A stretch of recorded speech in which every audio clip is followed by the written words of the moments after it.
नमस्कार दोस्तों। तो जैसा कि आप लोगों को पता है, हम लोग पिछले 3 लेक्चर में भारतीय संविधान और राजनीतिक प्रणाली का पहला अध्याय का चौथा टॉपिक को डिटेल वाइज समझे, जिसमें आपको एनसीईआरटी का इनपुट दिया गया, उसमें कॉन्सेप्ट भी आपको बताया गया और फैक्ट भी बताया गया। लेकिन आप लोगों को पता है, फैक्ट हम लोग जो है वो लंबे समय तक याद नहीं रख पाते हैं, उसको रिविजन करना बहुत ज़रूरी होता है और ज़्यादा हम लोगों को रिविजन फैक्ट को ही करना पड़ता है। कॉन्सेप्ट तो एक बार हम लोगों को पढ़ते हैं तो समझ में आ ही जाता है, तो हम लोग उसी फैक्ट को माइंड मैप के द्वारा रिवीजन करते हैं। तो इस तरह से 4 टॉपिक हम लोग कंप्लीट कर चुके हैं और ये चौथा माइंड मैप जो है आपको यहाँ पे दिया जा रहा है। हर टॉपिक कंप्लीट करने के बाद माइंड मैप से आप लोगों को रिवीजन करवा दिया जाता है। तो चलिए हम लोग देखते हैं कि ये जो चैप्टर का जो चौथा टॉपिक हम लोग पढ़े, उसमें कौन कौन सा जो फैक्ट है उसको आपको हमेशा याद रखना है, इसको भूलना नहीं, क्योंकि ये बहुत इंपॉर्टेंट है और ज़्यादातर एग्जाम में ये फैक्ट जो है वो पूछे गए भी हैं और आने वाले समय में आपको ये सब फैक्ट जो है वो देखने को भी मिलेंगे, एग्जाम में से प्रश्न पूछे जाएंगे।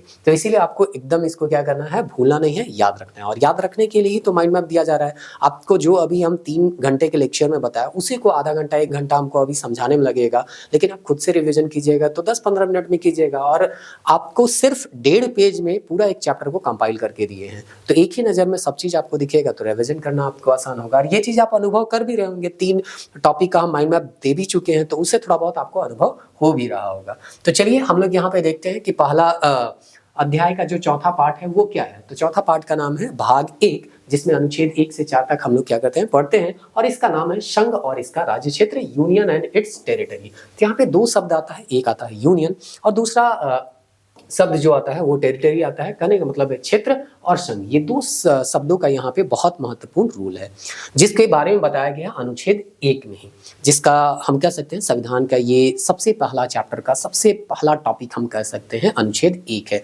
इस तरह से आपको 395 अनुच्छेद आने वाले समय में देखने को मिलेंगे। 395 तो आपको याद रखना नहीं है, लेकिन हम बोले हैं कि 1 से लेके 100 तक सीरियल वाइज आपको एकदम लगातार क्या होना चाहिए, याद होना चाहिए कि 1 में क्या है, 32 में क्या है, 35 में क्या है, 46 में क्या है, 74 में क्या है, 75 में क्या है, 99 में क्या है, 100 में क्या है, 81 में क्या है, ये चीज़ आपको याद होना चाहिए। और ये धीरे धीरे आपको याद होगा भी। अब केवल जो हम लोग कह रहे हैं वो काम कीजिए, लेक्चर को अंत तक देखना है, माइंड मैप से रिवीजन करना है, क्लास नोट से आपको पढ़ते रहना और टेस्ट जो है बिल्कुल बनाना है, उसको छोड़ना नहीं है। तो यहाँ पे संघ और जो क्षेत्र है उसके बारे में हम लोग यहाँ समझ रहे थे। तो संघ जो आता है, ये जो हिंदी वर्ड है, इसके लिए हम लोग इंग्लिश में 2 वर्ड का यूज करते हैं। एक वर्ड है यूनियन और एक वर्ड जो है वो फेडरेशन, जो कि आप लोगों को डिटेल लेक्चर में बताया गया था। और हम बताए थे कि दोनों में थोड़ा सा बेसिक डिफरेंस है, थोड़ा सा क्या मतलब कुछ डिफरेंस है। दो संघ मतलब क्या आपको बताए थे कि एक से अधिक लोग जब आपस में आते हैं तो उसी को हम लोग संघ या समूह कहते हैं। जैसे कि एक एग्जांपल दिए थे आरएसएस, एक सबसे बड़ा देश का संघ हम मान सकते हैं। तो उसी तरह से यहाँ पे राज्यों का समूह को हम लोग क्या कहते हैं, संघ कहते हैं। तो यहाँ पे बोला गया है इंडिया यानी भारत राज्यों का एक क्या है, संघ है। लेकिन हम लोग देखे थे अमेरिका में भी तो राज्य है और वो लोगों को भी हम लोग क्या करें, संघ है। लेकिन जब अमेरिका के राज्यों का संघ के लिए हम लोग इंग्लिश वर्ड यूज करते हैं तो वहां पे हम लोग फेडरेशन यूज करते हैं। लेकिन जब भारत के बारे में आया कि भारत फेडरेशन यूज वर्ड का इंग्लिश वर्ड में फेडरेशन यूज करे कि यूनियन, तो यहाँ पे किस वर्ड को तरजीह दिया गया, यूनियन वर्ड को तरजीह दिया गया। यानी कि कहा गया हम लोग जो है यूनियन शब्द का ही प्रयोग करेंगे। अब दोनों में डिफरेंस तो होगा, इसीलिए यहाँ पे ये विवाद हो रहा था कि फेडरेशन रखे कि यूनियन रखे। तो डिफरेंस यहाँ पे बताया गया था डॉक्टर BR अम्बेडकर के द्वारा, जो कि क्लास नोट्स में भी आपको इटैलिक में ब्रैकेट में दिया गया था। वो बोलते हैं कि 2 कारण से हम लोग यहाँ पे भारत का जो राज्यों का संघ है उसको फेडरेशन ना करके यूनियन कहते हैं। पहला जो कारण था वो ये था कि यहाँ पे हम लोगों का जितना भी राज्य है वो किसी भी एग्रीमेंट के तहत आपस में नहीं जुटा है। तो अमेरिका के जो भी राज्य हैं, 50 या 51 जो भी राज्य है, वो आपस में क्या करता है, एग्रीमेंट किया है और एग्रीमेंट करके वो आपस में क्या हुए हैं, मिले हैं। तो आपको यही हम फोटो भी बनाए थे, ये वाला अगर ध्यान में होगा तो इस तरह से अलग अलग इसको क्या मान ले, राज्य मान ले। तो ये चारों आपस में क्या हो गए, मिल गए, एक संघ बना लिए और चारों एक एग्रीमेंट कर लिए। तो इसमें जो है स्टेट के पास ज्यादा पावर होता था। लेकिन हम लोगों का देश तो एक है, जिसे हम बताए थे कि अमेरिका का आप मान लीजिए कि ये अलग अलग स्टेट है, आपस में मिल गया और ये लोग संघ बना लिए। लेकिन भारत देश क्या है, एक शरीर के जैसा, जैसे कि हम एग्जांपल भी देते, मेरा शरीर मान लीजिए, तो मेरा जो हाथ है वो एक स्टेट है, ये दूसरा हाथ दूसरा स्टेट मान लीजिए, है ना। तो शरीर के जैसे अंग है, वैसे ही भारत देश के अलग अलग क्या है, राज्य हैं। तो हम क्या इस शरीर से इस हाथ को अलग मान सकते हैं? बिल्कुल नहीं। उसी तरह से कोई भी राज्य जो है वो भारत से अलग नहीं है, और कोई राज्य जो है भारत से अलग हो भी नहीं सकता, उसके पास इतना पावर नहीं है। लेकिन हाँ, ये दो चीज को अगर आपस में मिला है तो अगर इनके बीच में मनमुटाव हो जाएगा तो ये रिमोट अलग हो जाएगा और मोबाइल क्या हो जाएगा, अलग हो जाएगा, क्योंकि एग्रीमेंट के तहत ये लोग आपस में क्या हुए, साथ में आए। तो इसी तरह से यहाँ पे बताया गया था कि ये भारत है और भारत की ये लोग अलग अलग क्या है, हम कह सकते हैं भारत एक शरीर है तो इनका अलग अलग ये अंग है। बस सुविधा के लिए, प्रशासनिक दृष्टि में शासन करने के लिए आसानी हो, इसीलिए इसको हम लोग क्या कर दिए, अलग अलग स्टेट का दर्जा दे दिए। लेकिन अमेरिका में क्या है, अलग अलग स्टेट ही था, आपस में आया, एग्रीमेंट किया और एक बड़ा संघ का रूप लिया, ताकि इसको शासन करने में सुविधा हो या डेवलपमेंट के कार्य करने में सुविधा हो, या बाहरी कभी आक्रमण हो जाए तो उसे सुरक्षा प्रदान कर सके। क्योंकि अकेले अगर कोई आएगा तो उससे लड़ने के लिए आपको मुश्किल होगा ना, लेकिन आप 10 जन का ग्रुप बना लीजिएगा तो कोई सामने से आएगा तो उससे आप आसानी से क्या कर सकते हैं, लड़ सकते हैं। तो वही चीज यहाँ पे हुआ है। तो बस इतना याद रखना है आपको। हम बताए थे कि यूनियन में याद रखिएगा केंद्र जो होता है वो ज्यादा पावरफुल है, यानी कि भारत में केंद्र को ज्यादा शक्ति दिया गया है। और इसका रीजन भी आपको पता चल ही गया होगा, 3 लेक्चर में हम बताया कि जब देश आजाद हो रहा था उस समय पाकिस्तान भी क्या कर दिया गया, बना दिया गया, और देसी रियासत भी अलग होना चाह रहे थे, भाषा के आधार पर राज्यों का डिमांड हो चला था। तो इस तरह से क्षेत्र जो है वो टूट रहा था, बिखर रहा था।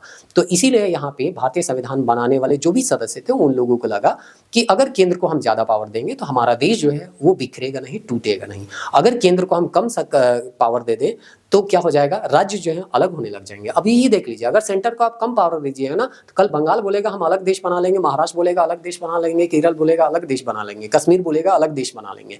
तो इसीलिए कहा गया अगर भारत को एक रखना है, सशक्त रखना है, तो केंद्र को क्या करना होगा, ज्यादा पावर देना होगा। और इसीलिए यहाँ पे केंद्र को क्या किया गया, ज्यादा पावर दिया गया। और हम लोग फेडरेशन की जगह किस वर्ड को यूज किए, यूनियन। तो यूनियन में केंद्र ज्यादा पावर होता है, के पास ज्यादा पावर होता है, और फेडरेशन में राज्यों के पास पावर जो होता है वो ज्यादा। राज्य अलग हो सकते हैं संघ से, लेकिन यूनियन में राज्य जो है कभी भी संघ से अलग नहीं हो सकते। कभी भी झारखंड जो है वो भारत देश से अलग नहीं हो सकता, कभी भी कश्मीर जो है भारत देश से अलग नहीं हो सकता, कभी भी बंगाल हो गया, गुजरात हो गया, महाराष्ट्र हो गया, केरल हो गया, तमिलनाडु हो गया, भारत से अलग नहीं हो सकता है, ठीक ना। हाँ, आंध्र प्रदेश को आप 2 भाग में बांट सकते हैं, आंध्रा और तेलंगाना कर सकते हैं। जम्मू कश्मीर को आप लद्दाख और जम्मू और कश्मीर यूनियन टेरिटरी में बांट सकते हैं, लेकिन अलग देश बनाने का किसी के पास भी पावर नहीं है, या किसी राज्य के पास पावर नहीं है। तो उसी को अनुच्छेद 1 में लिखा हुआ है। चलिए इसको पढ़ लेते हैं कि कैसे इसको आपको याद रखना है। तो देखिए अनुच्छेद 1 यहाँ पे लिखा हुआ है, उसके बाद यहाँ पे 2 डायरेक्शन में यहाँ पे तीर निकले हुए, एक ये है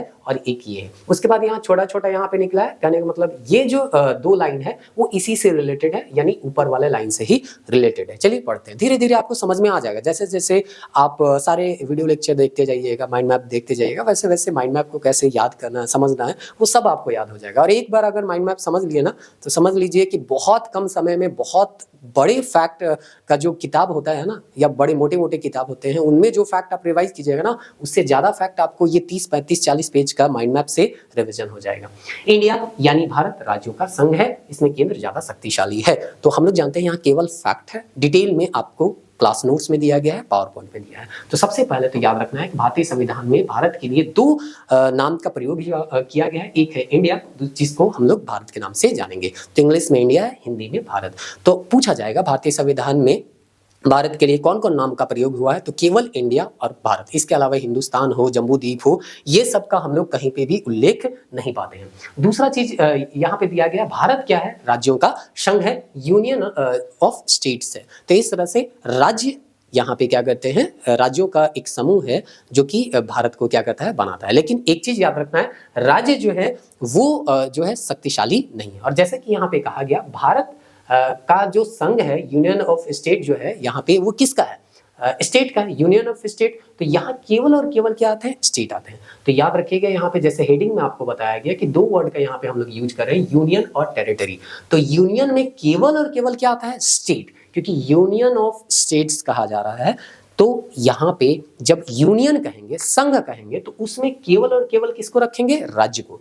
लेकिन जब हम यहाँ पे क्षेत्र का यूज करते हैं, तब क्षेत्र में आपको संघ भी मतलब राज्य भी आ जाएगा, यूनियन टेरिटरी भी आ जाएगा, और जिस क्षेत्र को अधिग्रहित किए हैं वो क्षेत्र भी आ जाएगा, जो कि यहाँ पे लिखा हुआ होगा, आगे कहीं ना कहीं मिल जाएगा। कि छूट गया, यहाँ पे नहीं छूटा होगा, यहाँ पे लिखा हुआ। देखिए भारत का क्षेत्र यानी टेरिटरी ऑफ इंडिया में क्या आता है, राज्य आता है। संघ शासित प्रदेश आते हैं, यूनियन टेरिटरी आते हैं, और कोई क्षेत्र को हम अधिग्रहित किए तो वो भी आते हैं। तो इस तरह से यहाँ पे दिया गया है। फिर से हम इसको रिवीजन करवा रहे हैं, ध्यान से समझिएगा। सबसे पहला जो यहाँ पे दो लाइन जो निकला है, उसमें पहला लाइन में बताता है इंडिया अर्थात भारत राज्यों का एक क्या है, संघ है, और संघ में केवल और केवल कौन आते हैं, राज्य आते हैं। और संघ के जगह अगर कोई क्षेत्र का बारे में बात कर रहा है, टेरिटरी के बारे में बात कर रहा है, तो इसमें राज्य भी आएंगे, यानी कि ये जो संघ है वो भी आ जाएगा, साथ ही साथ यूनियन टेरिटरी जो है वो भी आ जाएंगे, और अधिग्रहित क्षेत्र जो है वो भी आ जाएंगे। तो पूछा जाएगा टेरिटरी जो है वो ब्रॉड एरिया लिए हुए है, या संघ जो है या यूनियन जिसको हम कहते हैं वो ज्यादा एरिया लिए हुए है। तो यूनियन जो है वो कम एरिया है, और जो टेरिटरी या क्षेत्र होता है वो ब्रॉड एरिया है, क्योंकि इस टेरिटरी में यूनियन भी है और साथ ही यहाँ पे हाँ राज्यों के एक संघ है, यहाँ संघ शासित प्रदेश है, यूनियन टेरिटरी है, कंफ्यूजन मत होइएगा। यहाँ पे राज्य मतलब क्या हो गया, ये राज्यों का संघ मतलब यूनियन ऑफ स्टेट्स हो गया, तो ये भी हो गया, और संघ शासित प्रदेश यानी यूनियन टेरिटरी ये भी हो गया, और जो अधिग्रहित हम लोग किसी क्षेत्र को कब्जा कर लिए तो वो भी आ जाएगा। उम्मीद करते हैं समझ में आ गया होगा। ये आर्टिकल 1 है, याद रखिएगा कि भारत राज्यों का एक क्या है, संघ है, और यहाँ पे जब संघ यूज करते हैं तो केवल और केवल राज्य के बारे में बात कर रहे होते हैं, और जहाँ संघ के बजाय हम टेरिटरी या क्षेत्र का यूज करेंगे तो राज्य भी आएगा, यूनियन टेरिटरी भी आएगा, और अगर किसी क्षेत्र को हम अधिग्रहित किए हैं तो वो क्षेत्र भी आएगा। उम्मीद करते हैं आपको समझ में आ गया होगा। नहीं समझ में आया है तो आपको हम बार बार कर रहे हैं, डाउट सेक्शन में, डाउट सेक्शन आपको ऐप में देखने को मिल जाएगा, वहां पे आप कर सकते हैं। बार बार अपना नंबर बताते हैं क्लास में, वहां पे आप टेलीग्राम में भी मैसेज कर सकते हैं, कॉल भी कर सकते हैं, कोई दिक्कत नहीं है। कुल मिला के आपको जो भी पढ़ाया जा रहा है वो समझ में आना चाहिए, ठीक ना। अब नए राज्य की स्थापना के बारे में जो है वो हमको देखने को मिलता है आर्टिकल 2 और 3 में, तो उसको हम एक ही हेडिंग बनाए, नए राज्य की स्थापना, और उसी में हम लोग जो है 2 ब्रांच निकाल के बता दिए, ये आर्टिकल 2 है, ये आर्टिकल 3 है। दोनों में डिफरेंस भी आपको यहाँ से पता चल जाएगा। तो वैसे राज्य जो या वैसे क्षेत्र जो भारतीय संघ का हिस्सा नहीं है, अगर उसको हम नया राज्य बना रहे हैं या भारत में शामिल कर रहे हैं तो वो जो होता है वो किस अनुच्छेद के तहत होता है, अनुच्छेद 2 के तहत। लेकिन जो भारतीय संघ का हिस्सा है, जैसे कि बिहार भारतीय संघ का हिस्सा था, उसको हम तोड़ के झारखंड बना दिए, तो इस तरह से यहाँ पे जो आर्टिकल काम किया वो कौन सा आर्टिकल होता है, आर्टिकल 3। तो इस तरह से राज्य के नाम में अगर हम परिवर्तन करते हैं, उत्तरांचल को उत्तराखंड कर देते हैं, है ना, तो इस तरह से उड़ीसा को ओडिशा कर देते हैं, तो ये नाम में भी अगर परिवर्तन कर रहे हैं तो उसमें किस आर्टिकल के तहत किया जाएगा, आर्टिकल 3 के तहत। तो कुल मिला के याद रखिएगा, अगर कोई क्षेत्र हम जो भारत के हिस्सा का नहीं है उसको अपने भारत में शामिल कर रहे हैं, राज्य का दर्जा अगर दे रहे हैं, तो उसके लिए हमको संविधान का संशोधन नहीं, उसके तहत हम लोगों को किसके तहत हम उसको जोड़ेंगे, आर्टिकल 2 के तहत। आगे पढ़ने को मिलेगा, संविधान संशोधन भी नहीं कहा जाता है, इसलिए मुंह से निकल गया था संविधान संशोधन, ठीक ना। अनुच्छेद 3 जो होगा यानी कि भारत का राज्य है, उसी को आप तोड़ फोड़ के या मिला जुला के आप क्या कर रहे हैं, एक नए राज्य का निर्माण कर रहे हैं, तो वो आता है आर्टिकल 3 के तहत। या अगर किसी राज्य का नाम चेंज कर रहे हैं तो भी वो किस आर्टिकल के तहत आएगा, आर्टिकल 3। तो उम्मीद करते हैं ये 3 आर्टिकल आपको बहुत अच्छे से समझ में आ गया होगा। आर्टिकल 1 जो है वो कहता है भारत तथा इंडिया राज्यों का संघ है। आर्टिकल 2 कहता है जो भी भारतीय संघ का हिस्सा नहीं है उसको हम भारत में क्या कर सकते हैं, शामिल कर सकते हैं। उसके बारे में प्रावधान दिया गया है कि संघ सरकार विधि या कानून बना के किसी भी बाहरी क्षेत्र को अधिग्रहित करके भारत में शामिल कर सकती है। आर्टिकल 3 कहता है कि संसद जो है यहाँ जो भी काम करेगा वो संसद करेगा, ठीक ना। तो संसद जो है विधि द्वारा क्या कर सकती है, नए राज्य का निर्माण कर सकती है जो भारतीय संघ में पहले से उपस्थित हैं। जैसे कि बिहार को तोड़ के आपका झारखंड बनाया गया, उत्तर प्रदेश को तोड़ के उत्तराखंड बनाया गया, मध्य प्रदेश को तोड़ के आपका छत्तीसगढ़ बनाया गया, आंध्र प्रदेश से तोड़ के तेलंगाना बनाया गया। तो उस तरह से जो पहले से भारत में है उसको तोड़ के अगर नया राज्य बना रहे हैं तो आर्टिकल 3 आता है। लेकिन गोवा हो गया, आपका दमन दीव हो गया, ये सब क्या थे, ब्रिटिश प्रांत के अधीन नहीं थे, पुर्तगाल के अधीन थे। तो बाद में हम लोग क्या किए, इसको अधिग्रहित किए। तो अधिग्रहित किए तो वो किस आर्टिकल के तहत किए होंगे, आर्टिकल 2 के तहत किए होंगे, है ना। चलिए अब आगे यहाँ पे बता रहा है कि आर्टिकल 3 जो है वो जब हम नए राज्य का जब निर्माण कर रहे होते हैं, जो भी भारतीय संघ में उपस्थित है उसको तोड़ के, तो उसमें 2 शर्त जो है वो मानना पड़ेगा। जैसे कि होता है ना कि हम माने चलिए इन दोनों को अलग कर रहे हैं, ये मान के चलिए एक ही साथ था बिहार झारखंड, अब इन दोनों को क्या कर रहे हैं, अलग कर रहे हैं। अब इन दोनों को अलग करने के लिए 2 शर्त हमको क्या करना होगा, मानना पड़ेगा। अब 2 शर्त क्या है कि यहाँ पे जो पहला शर्त है, यहाँ पे देख रहे हैं द्रौपदी मुर्मू जी का यहाँ पे हम क्या किए हैं, फोटो डाले, यानी कि राष्ट्रपति का कहीं ना कहीं यहाँ पे बारे में बात किया जा रहा है। तो कहा जाता है जो विधेयक होगा, बिल होगा, उसको राष्ट्रपति की पूर्व मंजूरी के बाद ही संसद में पेश किया जाएगा। तो हम लोग जानते हैं नया राज्य जब भी बनता है तो उससे संबंधित बिल जो है, विधेयक जो है, वो कहाँ पे आता है? संसद में आता है। संसद डिटेल लेक्चर में तो आपको बता दिया गया है, यहाँ तो हम लोग रिविजन कर रहे हैं, है ना। तो संसद में आता है। अब संसद में आने से पहले कहा जाता है उस बिल को किसका पूर्व अनुमति लेना पड़ता है? राष्ट्रपति। मतलब राष्ट्रपति कहेगी ठीक है, जाओ बिहार से झारखंड को क्या करना है, अलग करना है, तो इसके लिए तुम बिल ले आओ। तब वो क्या करेगा? संसद में बिल लाया जाएगा। अगर राष्ट्रपति मना कर दे तो वो जो बिल है वो संसद में नहीं आएगा। तो इसीलिए कहा गया इस तरह के कोई भी विधेयक या बिल संसद में लाएं तो उससे पहले हमको राष्ट्रपति के पूर्व मंजूरी जरूरी है। उसके बाद दूसरा शर्त क्या है कि राष्ट्रपति स्वीकृति देने से पूर्व संबंधित राज्य के विधानमंडल से मत जानते हैं। अब माने चलिए ये जो बिल है वो किनके पास आ गया? राष्ट्रपति मैम के पास आ गया। अब राष्ट्रपति मैम को जानना है कि हम बिहार को अलग करके क्या बना रहे हैं? झारखंड बना रहे हैं। तो क्या वो ये भी जानना पसंद नहीं करेगी कि बिहार के लोग जो है वो क्या झारखंड बनाने के लिए राजी हैं या नहीं है? ये जानने के लिए वो जो बिल है वो कहाँ भेजती है? उस समय बिहार विधानसभा होगा तो बिहार विधानसभा में भेज दी। और बिहार विधानसभा का क्या मत है ये राष्ट्रपति जानने का क्या कर रहे थे? प्रयास कर रहे थे कि क्या झारखंड बनना चाहिए या बनना नहीं चाहिए। तो इससे एक आइडिया हो गया राष्ट्रपति को वहां के राज्य के लोग, जहां ये राज्य नया राज्य बन रहा है जिससे लोग जो है प्रभावित होंगे, वहां के राज्यों का क्या मत है। ये तो लोकतंत्र है। तो भाई अगर तुम्हारे घर को हम दो टुकड़ा कर रहे हैं तो थोड़ा बहुत तो हमको जानने का क्या है, हक तो है ना। ठीक है, हम गार्जियन है, तुमसे बिना पूछे भी हम तुमको दो भाग में बांट सकते हैं, लेकिन इतना तो है ना कि हमको पता होना चाहिए कि क्या तुम चाह रहे हैं दो भाग में बांटना या तुमको जबरदस्ती बांटा जा रहा है। तो ये बिल जो है वो विधानमंडल में भेजा जाता है। अब विधानमंडल हाँ भी बोल सकता है। बिहार जब विधानमंडल था तो विधानसभा वाला लोग क्या बोल सकता है? ठीक है, झारखंड बना दीजिए या झारखंड नहीं बनाइए, दो ही हो सकता है, या तो हाँ बोलेगा या तो नहीं बोलेगा। तो इस तरह से राष्ट्रपति को पता चल जाएगा कि ये लोग नए राज्य बनाने के पक्ष में हैं या इसका विरोध कर रहे हैं। तो राष्ट्रपति को आइडिया हो जाएगा। अब राष्ट्रपति के पास जो है वो इतना पावर है कि वो इसका बात को मान भी सकती है, वो इसका बात को नहीं भी मान सकती है। मतलब अगर झारखंड राज्य बनाना ही है और बिहार विधानसभा में जितने भी सदस्य वो कहते हैं कि हम बनाने के पक्ष में नहीं है, और अगर राष्ट्रपति चाह लिए कि बनाना है तो बिहार विधानसभा क्या बोलती है उससे कोई लेना देना नहीं है। बस ये एक फॉर्मेलिटी था कि चलो भाई तुमसे हम क्या कर लेते हैं, पूछ लेते हैं। जैसे कि आप किसी का घर जाइए खाने के लिए, वो क्या करेगा?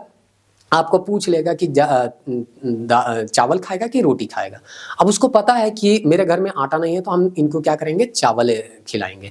लेकिन एक राय तो जान सकता है ना कि गलती से चावल बोल दिया तो हमको पता चल जाएगा चलो इसका मन भी चावल खाने का था और हम भी चावल दे दिए।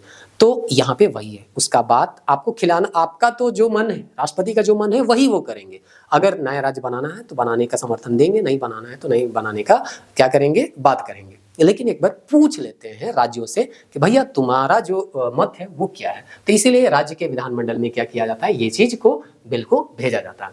फिर अनुच्छेद 4 में हम लोग पढ़े थे कि यहाँ पे अनुच्छेद 2 और 3 के तहत जो भी नए राज्य बनाए जा रहे हैं उसको हम लोग जो है संविधान संशोधन भाग 20 के तहत नहीं मानेंगे, अर्थात अनुच्छेद 368 के तहत इसको संविधान संशोधन नहीं माना जाएगा। तो आप लोग कभी पढ़े हैं कि फलाना संविधान संशोधन से झारखंड राज्य का निर्माण हुआ या उत्तराखंड राज्य का निर्माण हुआ या छत्तीसगढ़ राज्य का निर्माण हुआ? ऐसा कोई संविधान संशोधन पढ़े हैं? बिल्कुल नहीं पढ़ेंगे, और ना पढ़े होंगे और ना आने वाले समय में आपको ऐसा कहीं मिलने वाला है। तो जब भी नया राज्य बनता है तो कोई भी संविधान संशोधन नहीं होता। एक सिंपल कानून आता है, एक बिल आता है, वो कानून पास हो जाता है और वो जो है साधारण बहुमत से पास होकर एक नया राज्य का निर्माण बन जाता है। तो नए राज्यों का गठन अनुच्छेद 2 और 3 के तहत जो भी होता है, चाहे हम बाहरी जो हमारे संघ देश का हिस्सा नहीं था उसको भी हम इंक्लूड करेंगे तो उसके लिए भी कोई संविधान संशोधन नहीं है, और हमारे देश के अंदर जो राज्य उसका भी 2 टुकड़ा करेंगे तो उसके लिए भी संविधान संशोधन की आवश्यकता नहीं है। तो संशोधन की आवश्यकता नहीं है। और सामान्य बहुमत से आपको पूछा जाएगा अगर नए राज्य का निर्माण करना है या राज्य के नाम में परिवर्तन करना है तो विशेष बहुमत चाहिए, 2/3 वाला बहुमत चाहिए, है ना, या साधारण बहुमत चाहिए। तो आपको साधारण बहुमत से ही बन जाता है। साधारण विधायक प्रक्रिया के जरिए नए राज्य का गठन हो जाता है। तो नए राज्य के गठन में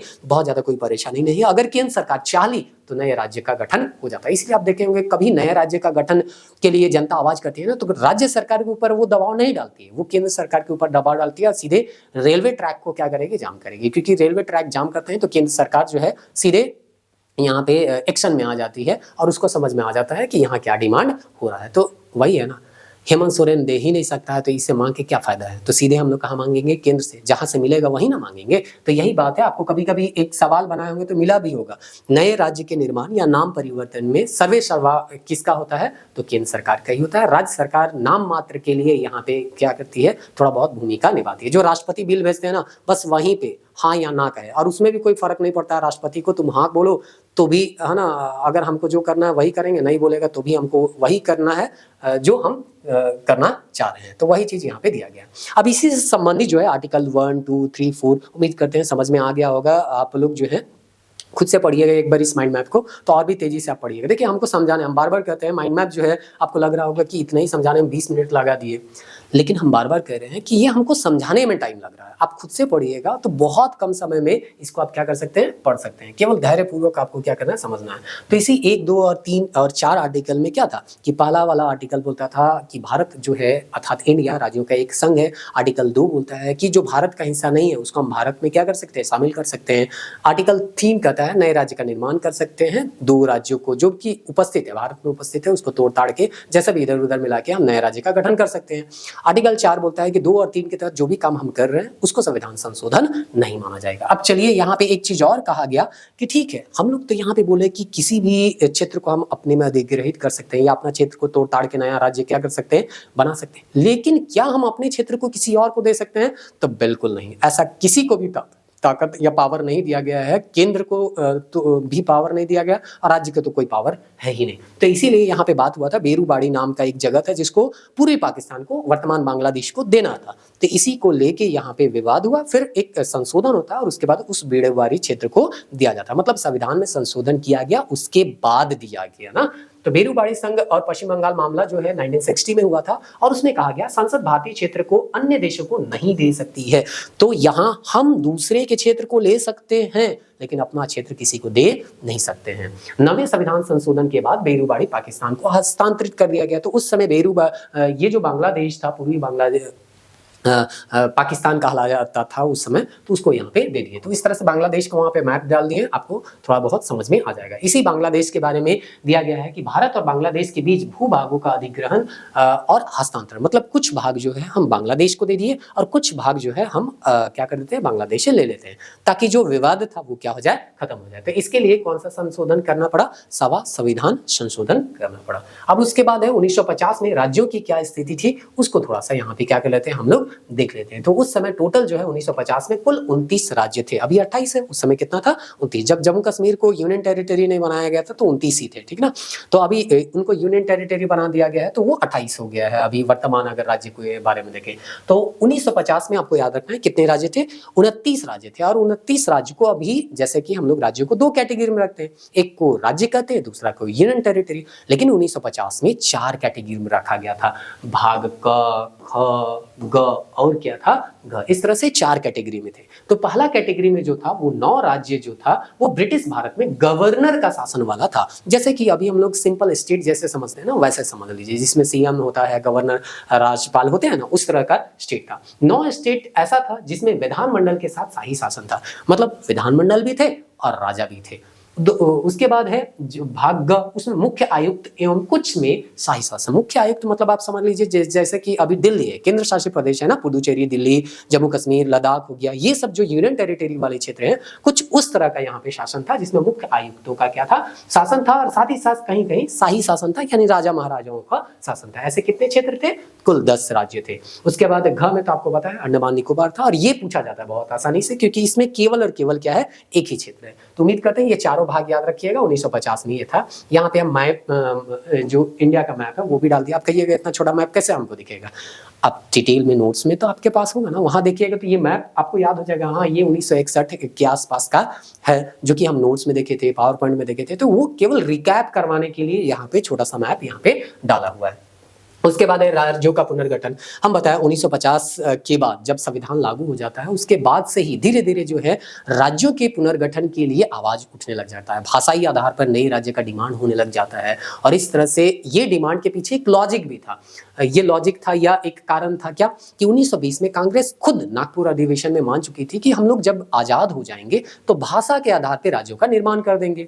लेकिन जब देश आजाद हुआ उस समय यहाँ के जो सर्वोच्च लीडर थे वो क्या देख रहे थे कि पाकिस्तान बन चुका है, देसी रियासत अलग रहना चाह रहे हैं, उन लोगों को ऑप्शन भी मिल गया है कि स्वतंत्र रहना चाहता है तो स्वतंत्र। माउंटबेटन का जो योजना था उसमें बोला गया था ना, या तो आप भारत के साथ मिलिए, पाकिस्तान के साथ मिलिए, या स्वतंत्र रहिए। तो बहुत सारे लोग जो है स्वतंत्र रहना चाह रहे थे, जैसे कि जूनागढ़ हो गया, हैदराबाद हो गया, जम्मू कश्मीर हो गया। तो अगर इस तरह का स्थिति रहेगा तो फिर हमारा देश तो बिखर जाएगा। इसीलिए यहाँ पे कहा गया कि हम लोग जो है भाषा के आधार पे राज्य नहीं बनाएंगे। अगर भाषा के आधार पे राज्य बनाए तो हमारे देश में इतने सारे भाषा हैं, तो इतने सारे क्या राज्य बना देंगे? तो ऐसे में तो हमारा देश ही बिखर जाएगा, हम प्रशासन ढंग से कर ही नहीं पाएंगे, शासन कर ही नहीं पाएंगे, है ना। तो इसीलिए यहाँ पे इस चीज को शुरुआती चरणों में क्या किया गया, विरोध किया गया। लेकिन फिर हम देखते हैं पोट्टी श्रीरामुलु जी जो है वो 56 दिन का हड़ताल करके मर जाते हैं। आंध्र प्रदेश भाषा के आधार पर एक नया राज्य का क्या होता है, निर्माण होता है। उसका फिर से भाषा के आधार पर नए राज्य का निर्माण का या गठन का क्या हो जाता है, आवाज उठने लग जाता है। फिर लास्ट में फजल अली की अध्यक्षता में राज्य पुनर्गठन आयोग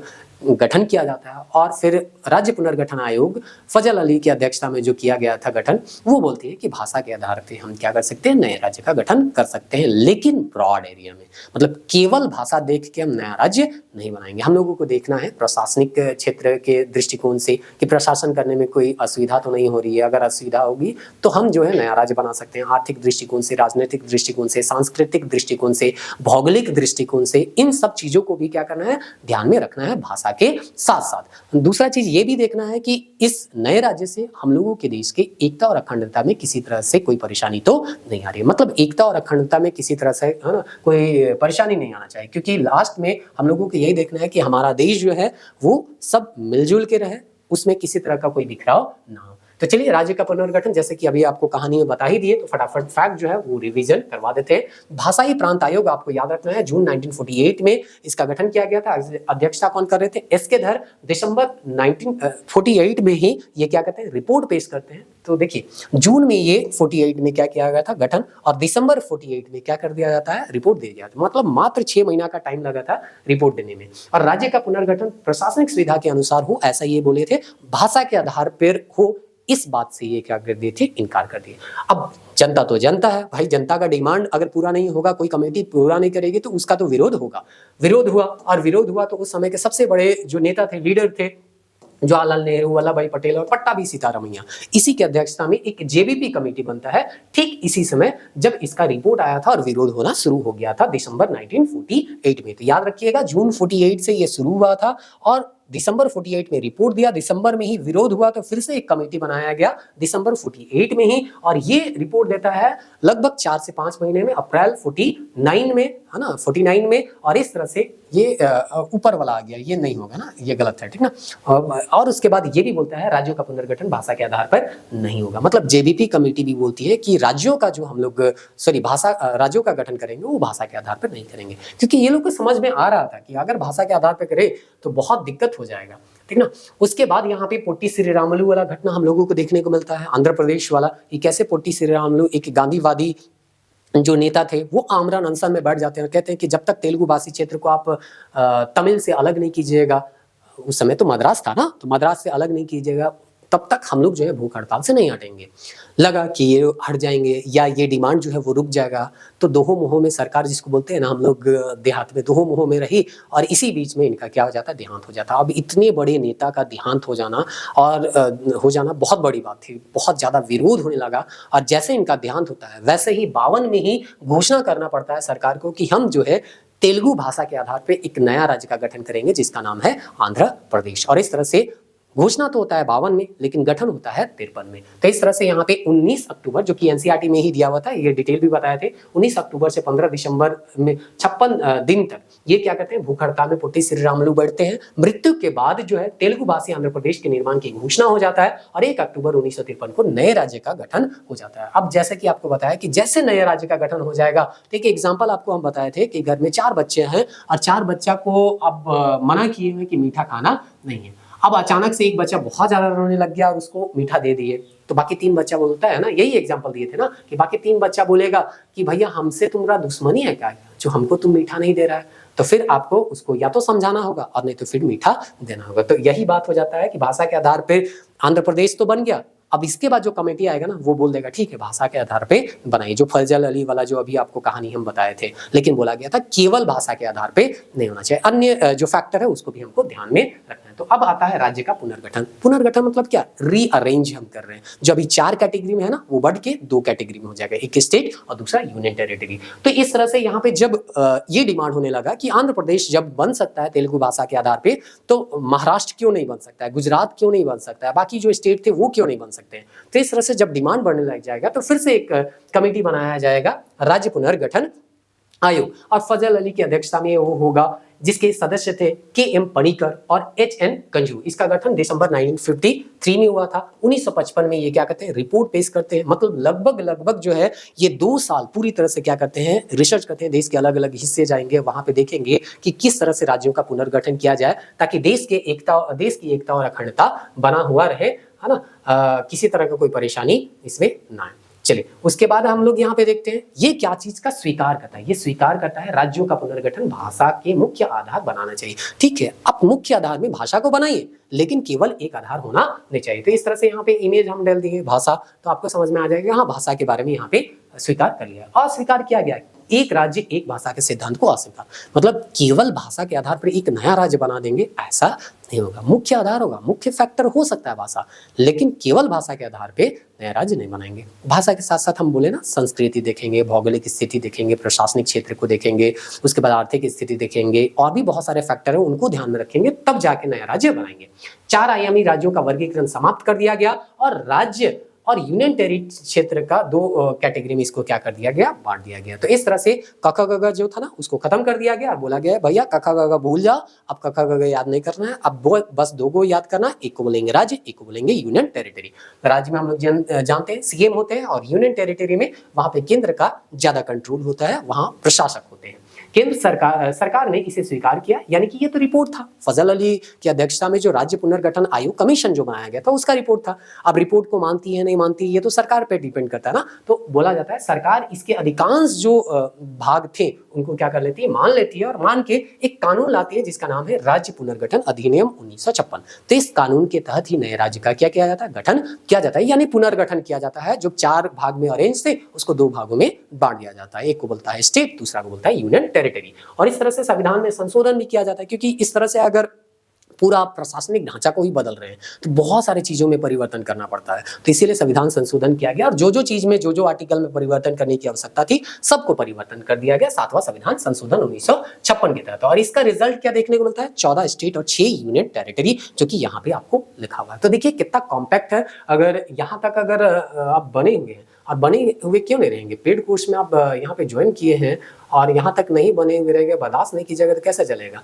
कि अब बहुत कोई ये बोल रहा होगा कि ये चीज़ तो हम ऑलरेडी पढ़ चुके हैं, फिर से वही चीज़ को क्यों रिपीट कर रहे हैं। तो देखिए बाबू, हम समझते हैं, एक बार में किसी चीज़ को जब पहली बार कोई पढ़ता है ना तो समझ में नहीं आता है, और ये चीज़ हम लोग अनुभव कर चुके हैं, इसीलिए आपको डिटेल वाइज भी समझाया। क्योंकि डिटेल वाइज में हम बहुत छोटे फैक्ट को लंबे समय तक मतलब 1 घंटा में हम समझाते हैं, छोटे छोटे चीज़ों को 1 घंटा लग जाता है। यहाँ पे भी माइंड मैप जो है इसको हम खुद से पढ़ेंगे तो हमको 10 मिनट में रिवीजन हो जाएगा मेरा, लेकिन हम उसको 1 घंटा टाइम लगभग आपको लगा रहे हैं। इसके पीछे रीजन है, क्योंकि आपको हमको समझाना है, आप समझिएगा तब खुद से बहुत तेजी से रिवीजन इसको कर पाइएगा। नहीं तो हम पढ़ के निकल जाएंगे, आपको पता नहीं चलेगा, हम केवल समझा दिया, हम समझे, आपको पता ही नहीं चला, तो फिर क्या ही फायदा इस माइंड मैप का। इस माइंड मैप का तब फायदा होगा जब इसका फायदा आप उठा पाइएगा, क्योंकि ये आपके लिए ही बनाया गया। अब यहाँ पे 1956 के बाद नए राज्य का संघ, ठीक है 56 में तो बन गया 14 स्टेट और 6 केंद्र शासित प्रदेश। उसके बाद का क्या, तो उसके बाद बोला गया ना भाषा के आधार पे हम बना सकते हैं, ठीक है, और भी फैक्टर हम देखेंगे, लेकिन भाषा एक आधार हो सकता है। और इसी का परिणाम देखने को मिलता है 1960 में, यानी 4 साल बाद बंबई प्रांत को 2 भागों में बांटा जाता है। मराठी वालों के लिए, ये जो मराठी अभी भाषा को लेकर विवाद भी चल रहा है, देख रही होंगे, तो मराठी भाषी के लिए महाराष्ट्र बन गया, गुजराती भाषी के लिए गुजरात बन गया, और इस तरह से गुजरात जो है वो 15वां राज्य बना। 14 तो पहले से था, ये 15वां राज्य बनता है। फिर 1954 में दादर और नगर हवेली जो था उसको पुर्तगाली शासन वहां से स्वतंत्र कर दिया गया। यहाँ वास्को डी गामा का फोटो हम डालें, उससे आप याद रखिएगा ये पुर्तगाली के बारे में, ठीक ना। 10वें संविधान संशोधन 1961 द्वारा यूनियन टेरिटरी का दर्जा दिया गया। ये डिटेल क्लास में हम बताना भूल गए थे, और यहाँ जो है उसको हम बता दे रहे हैं। देखिए शॉर्टकट में, आपको लग रहा होगा कि अभी हम बोले थे कोई भी बाहरी क्षेत्र का अधिग्रहण करते हैं तो आर्टिकल 2 के तहत करते हैं, और 4 में कहा गया है कि 2 और 3 के तहत जो भी काम हो रहा है उसको संविधान संशोधन नहीं कहेंगे। तो फिर यहाँ संविधान संशोधन कहने की क्या हो सकता है, तो भैया अधिग्रहण करने के लिए संविधान संशोधन नहीं किया गया, लेकिन वहाँ के लोगों को नागरिकता देने के लिए या और भी बहुत सारे वहाँ पे प्रावधान किए गए होंगे ना। कोई भी नया चीज को इंक्लूड कर रहे हैं तो इंक्लूड करने के लिए वो तो एंट्री पॉइंट था, आप एंट्री कर लीजिए, उसके लिए कोई संविधान संशोधन नहीं करना होगा। लेकिन और भी बहुत सारे अधिकार उनको तो देने होंगे ना, उन सब अधिकारों के लिए संविधान संशोधन करना पड़ा था। और इसीलिए यहाँ पे संविधान संशोधन आपको देखने को मिलेगा 2-3 राज्य में, बाकी कहीं देखने को मिलता नहीं है। तो पुडुचेरी, कराईकल और माहे और यन ये फ्रांसीसी शासन है। यहाँ पे हम एफिल टावर दे दिए, पेरिस वाला, फ्रांस के अधीन जो है ना। तो वहां पे से आप इसको थोड़ा सा रिलेट कर लीजिएगा। और यहाँ 14वां संविधान संशोधन 62 के द्वारा इसको यूनियन टेरिटरी का दर्जा मिल गया। मतलब दादर नगर हवेली को भी हम यूटी बना लिया 1954 में, पुडुचेरी, कराईकल, माहे और यनम इसको भी यूटी हम क्या कर लेते हैं 1954 में ही बना लेते हैं। ये था फ्रांस के अधीन और ये था आपका पुर्तगाल के अधीन। इसको 10वां संविधान संशोधन 61 के द्वारा, इसको 14वां संविधान संशोधन 62 के द्वारा। अब 61 का समय आ गया। 61 में गोवा, दमन, दीव जो है वो पुर्तगाली, फिर से यहाँ वास्को डी गामा का हम फोटो डाले हैं, इसे याद कर लीजिएगा। पुर्तगाली शासन से क्या होता है, मुक्त होता है और पुलिस कार्रवाई से इसको अधिग्रहण कर लिया जाता है। तो इस तरह से यहाँ पे 12वें संविधान संशोधन द्वारा इसको यूनियन टेरिटरी का दर्जा दिया जाता है। बाद में इसको राज्य का भी दर्जा दिया गया। और राज्य का दर्जा दिया जा रहा था उस समय, डिटेल कहानी बता रहे थे उस समय, आपको बताया था एनसीईआरटी में कैसे दिया हुआ था कि गोवा के लोगों को, महाराष्ट्र वाला लोग चाहते थे कि गोवा को महाराष्ट्र में मिला दिया जाए, लेकिन वहां जनमत संग्रह करवाया गया और पूछा गया कि आप जो है अलग राज्य बना के रहना चाहते हैं या महाराष्ट्र के साथ रहना चाहते हैं। तो गोवा वाला लोग कोंकणी के संरक्षण के लिए या वहां का जो भी संस्कृति था वो उन लोगों का महाराष्ट्र से तो अलग था, इसीलिए वो कहे कि हम लोग जो है अलग राज्य बनाएंगे। और इस तरह से जनमत संग्रह जो है बहुत कम जगह हमको देखने को मिला था, जिनमें एक जो था वो गोवा था। तो याद रखिएगा, गोवा जो है जनमत संग्रह के बाद ही राज्य का निर्माण हुआ था। ये एनसीईआरटी में दिया। अभी तो यूनियन टेरिटरी है, जनमत वाला आगे उस साइड में देखने को मिल जाएगा। 1963 में असम से विभाजित होकर नागालैंड यहाँ पे बनता है। तो हम लोग शुरुआत में देखे थे पूर्वोत्तर में, आपको अगर राज्य के रूप में देखा जाएगा तो 1956 में केवल असम था। असम से ही टूट के बाकी राज्य क्या होते हैं, बनते। तो ये 16वां राज्य बना है ना। उसके बाद है पंजाब जो है उसमें भी क्या हो गया, पंजाबी के लिए अलग, हिंदी के लिए अलग। अब पंजाबी वाला बोल रहा है हम पंजाबी बोलते हैं, हिंदी वाला बोल रहा है हम हिंदी बोलते हैं, हिमाचल प्रदेश वाला बोल रहा है हम पहाड़ी इलाके हैं। तो सब में क्या हो गया, थोड़ा सा यहाँ पे बंटवारा के एक स्थिति बन गया कि हम लोगों को भैया क्या कर दो, अलग कर दो। और इसीलिए शाह कमीशन का अनुशंसा पर जो हरियाणा जो कि हिंदी भाषी वाला क्षेत्र था उसको अलग कर दिया गया और पंजाबी वाला को बोला गया भैया पंजाबी वाला जो है तुम लोग अपना पंजाब में रहो, हरियाणवी जो हिंदी बोलता है वो हिंदी, उनके लिए क्या बना दिया गया, हरियाणा। तो यहाँ पंजाबी के एक फोटो डाल दिया, आप जैसे देखिएगा याद हो जाएगा कि यहाँ पंजाब के बारे में बात किया गया, पंजाबी लोगों को अलग किया गया था 1966 में। उसके बाद चंडीगढ़ को यूनियन टेरिटरी बना दिया गया जो कि अभी तक है, और हिमाचल प्रदेश यूनियन टेरिटरी बना था कब, 1966 में। लेकिन 71 में बाद में 18वां राज्य का दर्जा इसको दे दिया गया। क्यों? क्योंकि ये पहाड़ी क्षेत्र था, भौगोलिक, जैसे बोले ना भौगोलिक क्षेत्र जो है वो भी एक क्या हो सकता है, फैक्टर हो सकता है नए राज्य के निर्माण में। तो इस तरह से याद रखिएगा ये सारा फैक्ट को। अब चलिए हम लोग आगे देखते हैं कि यहाँ पे और क्या याद रखने लायक है। तो आगे आ जाते हैं हम लोग मणिपुर में, और मणिपुर यानी कि पूर्वोत्तर। 21 जनवरी 1972 को मणिपुर को 19वां राज्य बनाया गया, त्रिपुरा को 20वां राज्य और मेघालय को आपका 21वां राज्य बनाया जाता है। मणिपुर के बारे में ही आपको बताया गया था। अभी मणिपुर जो है वो जल रहा है, कहते हैं प्रधानमंत्री को बुलाया जा रहा है, प्रधानमंत्री जा नहीं रहे हैं, है ना। तो वहां पे बोला गया था, वहां के राजा का नाम क्या था, बोध चंद्र सिंह था ना। उसी को ना पटेल जाके बोलते हैं राजा राजा बैठे रहिए, है ना, केवल रक्षा, विदेशी क्षेत्र और जो संचार के मामले हैं इसको हमको दे दीजिए, बाकी जितना प्रशासन है आप चलाते रहिए। तो इस तरह से यहाँ पे उसको एक तरह से देसी रियासत था तो छोड़ दिया गया था, स्वायत्तता दिया गया था। लेकिन अब देखिए यहाँ पे 21 जनवरी 72 आते आते उसको राज्य दर्जा दिया गया और भारत का अभिन्न अंग क्या कर दिया गया, बना दिया गया। तो मेघालय जो मणिपुर जो है वो कितना राज्य बनता है, कितना नंबर का, 19वां। उसके बाद 2 यूनियन टेरिटरी भी बने थे 1972 में ही।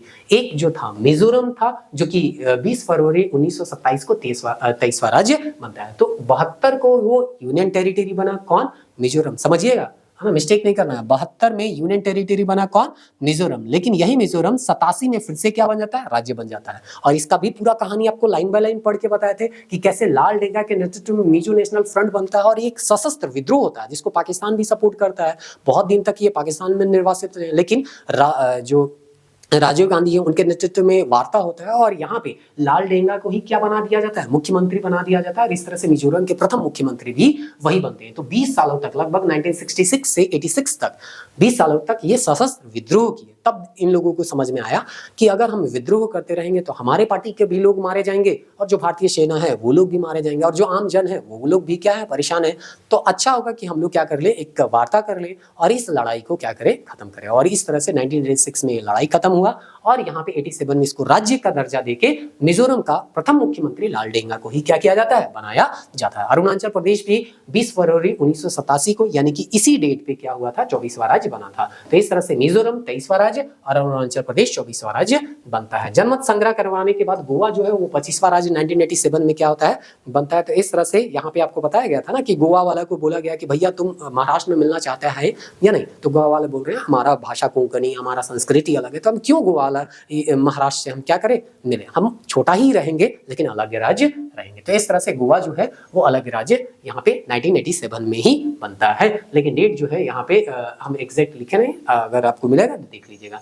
35वां संविधान संशोधन 1974 द्वारा इसको एसोसिएट राज्य का दर्जा मिला, किसको, सिक्किम, जहाँ पे किसका शासन चल रहा था, चोग्याल राजा का शासन। ये फोटो आपको क्लास नोट्स में दिखा होगा, तो वहां से आप इसको थोड़ा सा रिलेट कर लीजिएगा। क्योंकि देखिए जो क्लास नोट्स में हम फोटो यूज कर रहे हैं या पावर पॉइंट में यूज कर रहे हैं उसी का हम माइंड मैप यूज करें, क्योंकि हम मान के चल रहे हैं आप डिटेल क्लास देख रहे हैं तो आप पावर पॉइंट भी देख रहे होंगे, क्लास नोट्स भी आप पढ़िएगा, माइंड मैप से भी रिविजन कीजिएगा, तो चीजें आपको बहुत क्विकली क्या होंगी, याद होंगी। ऐसा नहीं है ना कि पहली बार आप माइंड मैप में ही ये फोटो देख रहे हैं, हाँ अपवाद एक दो हो सकता है, लेकिन ज्यादातर फोटो हम वही यूज कर रहे हैं जो कि क्लास नोट्स या पावर पॉइंट पे यूज किए हुए हैं। चलिए बाद में इसको 75 में 36वां संविधान संशोधन हम बताए थे, बहुत कम जगह संशोधन मिलने को देखने को मिलेगा, क्योंकि इसको केवल राज्य में, देश में शामिल नहीं किया जा रहा है, इसके साथ साथ और भी बहुत सारे प्रावधान जो है वो बदले जा रहे हैं, उसके लिए हमको संशोधन करना पड़ रहा है।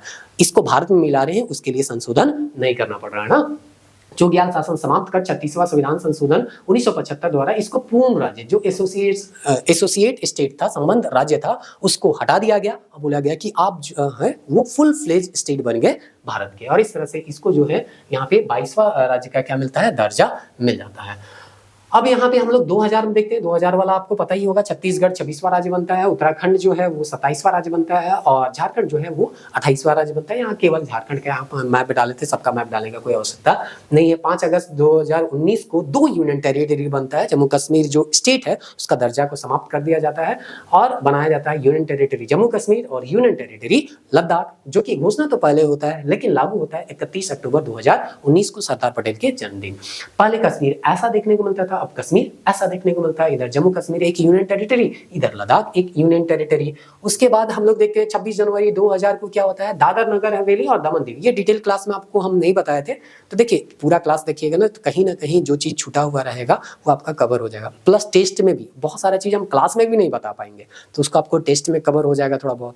और ऐसा भी होगा कि क्लास भी आप पढ़ लिए, माइंड मैप से भी रिवाइज कर लिए, डिटेल सब चीज़ पढ़ लिए, टेस्ट भी दे दिए, लेकिन फिर भी कुछ ऐसा फैक्ट होगा जो कि आपका छूट जाएगा, उसके लिए आपको एक्स्ट्रा थोड़ा सा कहीं से मेहनत करना पड़ेगा। लेकिन जितना हम बता रहे हैं उसको आप पढ़ लीजिए, वो आपका 80 to 90% है, इसको रिविजन करते रहिए। बाकी 10% आप जितना दिन तक पढ़ते जाइएगा ना, उतना दिन तक नॉलेज जो है आपका में क्या होते जाएगा, ऐड होते जाएगा। नॉलेज कभी कम नहीं मतलब खत्म नहीं होता है, वो जितना दिन पढ़िएगा आप, 10 साल पढ़िएगा तो 10 साल तक कुछ ना कुछ नया सीखते ही रहिएगा। तो इस तरह से 26 जनवरी को दादर नगर हवेली दमन दीव को मिला दिया गया और एक ही यूनियन टेरिटरी यहाँ पे बना दिया गया, जो कि यहाँ पे आपको देखने को मिलेगा जूम करके, या आपका जो क्लास नोट्स होगा उसमें मैप दिए होंगे वहां पे देख लीजिएगा। तो वर्तमान में अभी 28 राज्य और 8 जो है यूनियन टेरिटरी। अब नामी परिवर्तन देख लेते हैं, इससे भी सवाल आपको पूछा गया है टेस्ट में। 1950 में संयुक्त प्रांत को हम उत्तर प्रदेश नाम देते हैं, 1969 में मद्रास को तमिलनाडु का नाम दे दिया जाता है, फिर 73 में जो है मैसूर को कर्नाटक बोल देते हैं, 73 में ही लक्काद्वीप मिनिकॉय अमिनीद्वीप को लक्षद्वीप कहते हैं, 92 में दिल्ली को राष्ट्रीय राजधानी दिल्ली के रूप में एनसीआर के रूप में यहाँ पे घोषित किया गया। ये 69वां संविधान, एसएस मतलब संविधान संशोधन। देखिए शॉर्टकट माइंड मैप में जाएंगे, कहीं कहीं आपको शॉर्टकट हम बताएंगे, ठीक ना, अनुच्छेद को अनु लिखे हैं तो वो समझिएगा थोड़ा सा। 2006 में उत्तरांचल को उत्तराखंड किया गया, 2006 में ही पांडिचेरी को पुडुचेरी किया गया और 2011 में उड़ीसा को ओडिशा कहा गया। एक काम आपको हम देते हैं, जो पांडिचेरी है ना वो अलग अलग जगह में है, उसका यमन अलग जगह है, पुडुचेरी अलग जगह है, माहे और कारिकल सब अलग अलग जगह है। आपको देखना है मैप में कि वो कहाँ कहाँ है, क्योंकि हम यहाँ पे आपको दिखा नहीं पाए, वो मैप जो है वो छूट गया इसीलिए दिखा नहीं पाए। तो एक कम से कम अपने से काम आपको हम दे रहे हैं, वो कीजिएगा कि सबका लोकेशन देख लीजिएगा, कभी हो सकता है आपको पूछने को सवाल में देखने को मिल जाए, या कभी उत्तर से दक्षिण आपको सजाने के लिए मिल सकता है। तो ये चीज को आप खुद थोड़ा सा क्या कर लीजिएगा, देख लीजिएगा।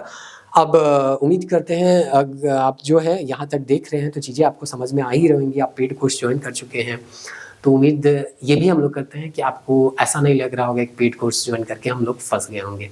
आपको लग रहा होगा कि पेड कोर्स ज्वाइन किए हैं तो आपको फ़ायदा हो रहा होगा। अगर ऐसा आप सोच रहे हैं तो चलिए ठीक है, अगर लगता है कि ये पेड कोर्स ज्वाइन करके फंस गए हैं तब तो दिक्कत है।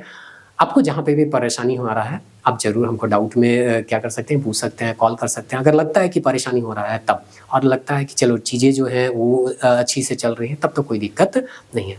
ये माइंड मैप वाला वीडियो शायद यूट्यूब में भी जाता है, तो यूट्यूब में अगर जा रहा है और आप अभी तक कोर्स को ज्वाइन नहीं किए हैं तो एक चीज़ तो यहाँ तक आने के बाद हम मान ही सकते हैं कि आपको ये क्लास अच्छा लग रहा होगा। तो ऐसा नहीं है कि हम लोग यूट्यूब में डाल रहे हैं इसीलिए ये क्लास को अच्छा ले रहे हैं, बाकी क्लास को जो है वो अच्छे से नहीं बता रहे हैं। आप जाके कभी 200-300 बहुत ज़्यादा अमाउंट नहीं होता है, एक आध सब्जेक्ट कभी है ना वो पढ़ के देखिए, आपको थोड़ा अलग फील होगा, है ना। क्योंकि हम लोग जो है स्टूडेंट को ऑफलाइन देखते हैं, उनके समस्याओं को समझते हैं, उनसे जुड़े हुए हैं, इसीलिए हम लोग जानते हैं कि उनको क्या समस्या आता है। और इसी को देखते हुए हम लोग ये माइंड मैप का कॉन्सेप्ट लेके आए हैं, क्योंकि हमको समझ में आता है कि एक स्टूडेंट जो होता है उसके पास बहुत सारा मटेरियल है, बड़े मोटे मोटे किताब होते हैं, सब चीज़ होता है, लेकिन एटलीस्ट जब उसको एग्ज़ाम के समय जाना होता है, जब लास्ट टाइम में, तब उसको यही एक उम्मीद होता है कि कहीं से हमको शॉर्ट नोट्स मिल जाए, या खुद से वो बना लेता है तब तो ठीक है, और नहीं तो उम्मीद होता है कहीं हमको ऐसा छोटा नोट्स मिल जाए, क्रिप्स नोट्स मिल जाए जो ऑथेंटिक भी हो और जिससे सारा चीज़ हमको समझ में भी आ जाए। तो वही चीज़ हो रहा है ना, डिटेल वाइज जो आपको हम पढ़ा रहे हैं उसी को माइंड मैप में कन्वर्ट करके दे रहे हैं। ऐसा नहीं है कि केवल यहाँ पे फैक्ट है, जो चीज़ concept wise detail NCERT input करके हम यहाँ पे पढ़ा रहे हैं उसी चीज़ को यहाँ पे क्या कर रहे हैं, हम शॉर्ट में दे रहे हैं। तो आपको जब शॉर्ट पढ़ना होगा तो शॉर्ट भी पढ़ लीजिएगा, जब डिटेल मेन्स जैसे अगर देना होगा, जेपीएससी वगैरह देना होगा, तो उस समय भी आप इसको क्या कर सकते हैं, पढ़ सकते हैं। अभी जेपीएससी का अंधाधुन क्या हो रहा है, प्रचार चल रहा है कि ज्वाइन कर लो, ये कर लो, ऐसे ही होता है। आप देखिए ना, 2-3 साल अगर नए आए हैं तो अब 2-3 साल रहिए इस फील्ड में, आपको पता चल जाएगा। जब नोटिफिकेशन आता है तब यहाँ पे कोर्स जो है वो लॉन्च कर लिए जाते हैं, या हल्ला गुल्ला होता है कि ज्वाइन कर लो।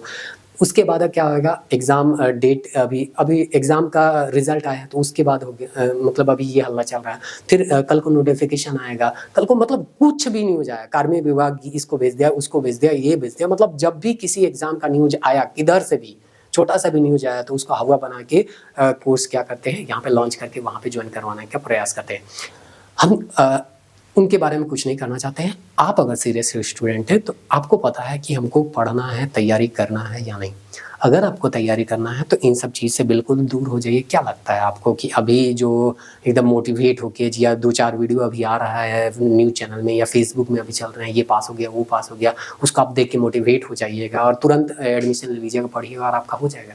नहीं, चीज़ों को थोड़ा सा डीपली आपको समझना होगा। ऐसे बहुत सारे स्टूडेंट हैं जो कि इंटरव्यू में छटे हैं, आपको आपका टक्कर उनसे है तो उस लेवल पे जाके आपको तैयारी करना होगा, और नहीं तो वही होगा, कभी पीटी पास कर जाइएगा तो पीटी पास करके खुश हो जाइएगा, कभी मेंस पास करिएगा तो मेंस पास करके खुश हो जाएगा, लास्टली सिलेक्शन नहीं होगा ना, तो खुशी जो है ज़्यादा दिन तक नहीं होता। और जितना नज़दीक जाके आप दूर होइएगा उतना ही ज़्यादा दुख होगा। पीटी फेल हो गए तो कम दुख होगा, पीटी पास होके मेंस फेल हो जाइए तो उससे ज़्यादा दुख हो जाएगा, और मेंस पास करके इंटरव्यू दिए और इंटरव्यू फेल हो जाए तो फिर भैया उसका दुख को तो कहना ही क्या, उसका दुख जो है जो फेल किया है उसी से जाके पूछेगा, वही लोग बेहतर बताएगा। मिलते हैं नेक्स्ट वीडियो में, तब तक के लिए जय हिंद। बस इतना समझिए कि पढ़ना है तो आंख बंद करके पढ़िए, और नहीं तो भैया इस भीड़ का ही क्या रहिएगा, पात्र बनने जाइएगा, केवल इसको गाली दीजिएगा, उसको गाली दीजिएगा। नेगेटिव चीज़ें हैं लेकिन क्या पढ़ाई छोड़ दीजिएगा? नहीं, पढ़ते रहना ही पड़ेगा, कोई इसका दूसरा उपाय नहीं। नहीं तो बोले ना, अगर आपको लगता है कि मेरा कुछ होने जाने वाला है नहीं, पूरा दुनिया में भ्रष्टाचार ही फैला हुआ है, सारा सीट ये लोग बेच ही दे रहा है, तो फिर पढ़ क्यों रहे हैं? छोड़िए, अपना कोई धंधा पानी कीजिए, अपना समय क्यों बर्बाद कर रहे हैं, कीमती समय है ना। चलिए, तो मिलते हैं नेक्स्ट वीडियो में, तब तक लीजिए।